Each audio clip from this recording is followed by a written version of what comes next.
No contexto de dominação de Portugal no Brasil colônia, a escravidão indígena era a principal forma de extração de recursos do território, mas logo se tornou inviável quando boa parte da população nativa morreu devido às doenças trazidas pelos colonos. Ainda assim, a importância econômica das matérias-primas apenas aumentava, resultando em uma nova forma de mão de obra barata, a escravidão africana. Para isso, o tráfico negreiro se iniciou, cujas atrocidades que os escravos eram submetidos nos navios representava apenas o começo de uma série de sofrimentos que ainda enfrentariam ao chegar na terra de cativeiro. Mesmo em meio às condições árduas de vida, esses povos africanos arranjaram métodos de expressar suas crenças, reconstruindo sua fé e marcando intrinsecamente a cultura do Brasil, inclusive a religião.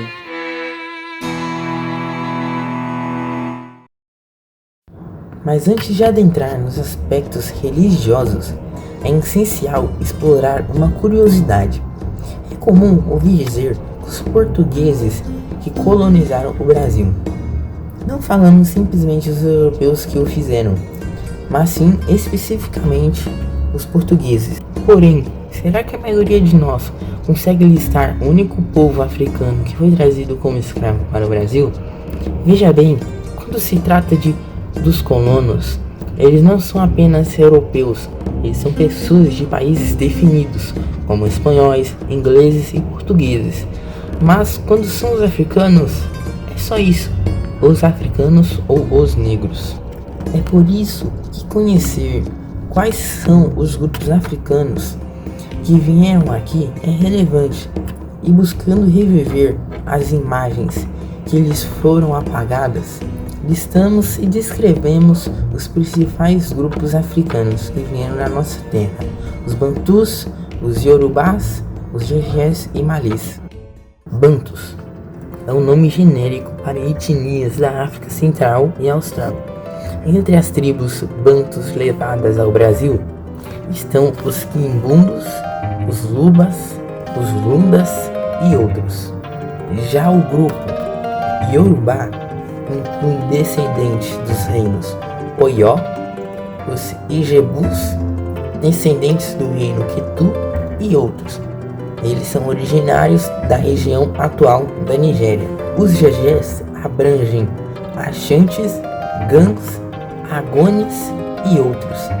E os Malés é um termo dado aos escravos muçulmanos que resultaram de gerações de vários povos africanos, sendo a maioria Yorubá. Os frutos das marcas culturais afro-brasileiras são vistos em artes marciais como a capoeira, em danças como o samba e no hábito de trabalho metalúrgico em pratos como acarajé e etc. Agora que já sabemos melhor sobre esses detalhes, vamos nos aprofundar, enfim, nas religiões que resultaram nos povos citados.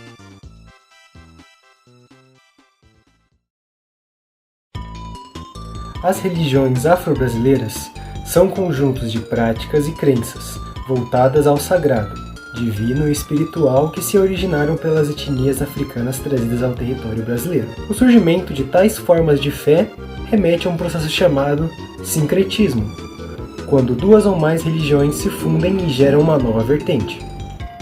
O sincretismo das linhas religiosas de matriz africana no Brasil pode ser separado em três partes: sincretização, branqueamento e africanização.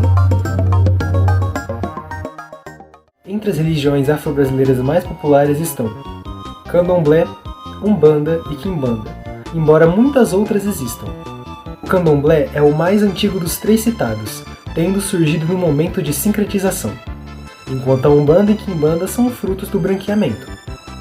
A africanização se refere ao resgate das crenças africanas originais ou das religiões afro-brasileiras mais antigas, como o Candomblé. Dito isso, agora podemos nos aprofundar um pouco mais sobre o assunto religião. Bom dia, gente, eu sou a Ana. Hoje eu vou falar um pouco para vocês sobre o Candomblé. Bom, o Candomblé ele é uma religião de matriz africana. Ele busca conectar seus praticantes com divindades conhecidas como orixás, voduns e inquices, representando forças naturais e aspectos da vida humana. O candomblé ele costuma ser declarado como uma religião monoteísta, assim como a Umbanda e algumas interpretações de Quimbanda. Há dois principais líderes religiosos em cada comunidade, a Yalorixá, mãe de santo, e o Babalorixá, pai de santo. As cerimônias do candomblé ocorrem em lugares sagrados, denominados terreiros, casas ou roças, e também a sua fé é muito ligada à espiritualidade, cura e energia. As principais entidades do candomblé são os orixás, que são Oxalá, Iemanjá, Xangô, Oxum, os Voduns e entre outros. Seus rituais envolvem festas aos orixás, com cantos, danças e toques de tambores, além das oferendas, ritos de iniciação, trajes e demais elementos.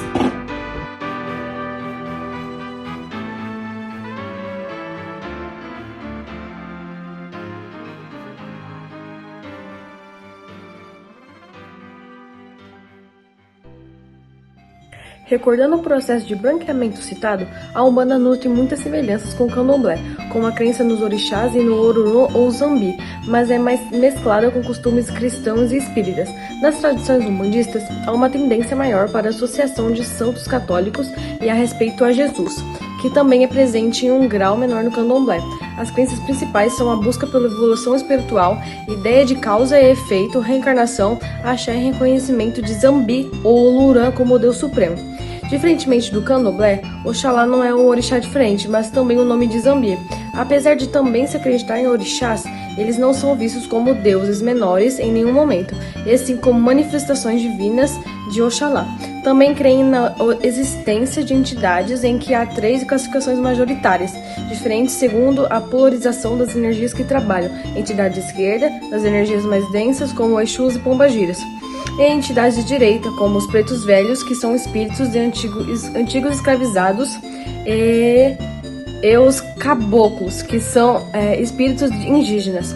Há também guias espirituais intermediários, como os boiadeiros, que são espíritos de homens de campo, que não se deve confundir essas categorias com bem e mal, pois a diferença dos lados espirituais comentados decorre apenas do tipo de trabalho energético.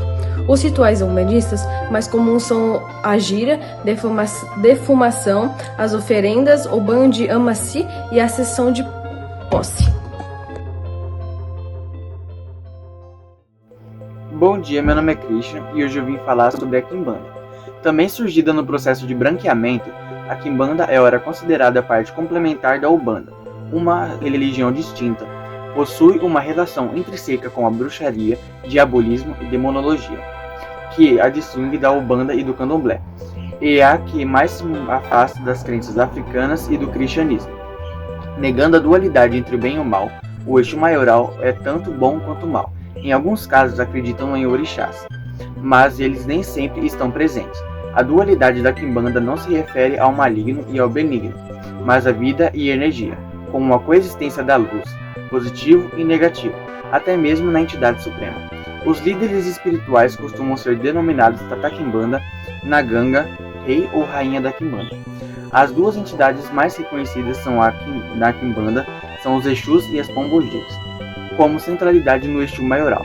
Os Exus são espíritos malignos que caracterizam similares aos humanos, em grande força espiritual, enquanto as Pombogiras são os espíritos de mulheres imorais como prostitutas.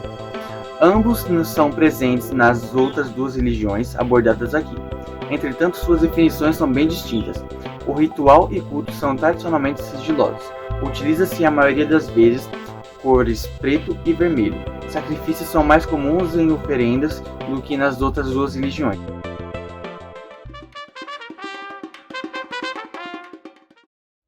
Reforçando nosso conceito inicial, o Brasil é um país com grande diversidade étnica, resultante das trocas culturais que ocorreram ao longo da história. Dentre todas essas culturas, a africana é fundamental. Pesquisas apontam que o Brasil possui uma das maiores diversidades étnicas do mundo, com cerca de 27% da ancestralidade da população sendo africana.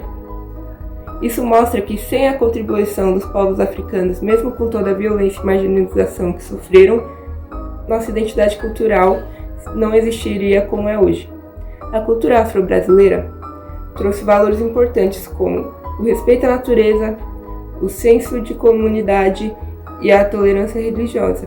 Reconhecer essas influências é afirmar nossa identidade e combater qualquer forma de preconceito contra aquilo que faz parte da essência do Brasil.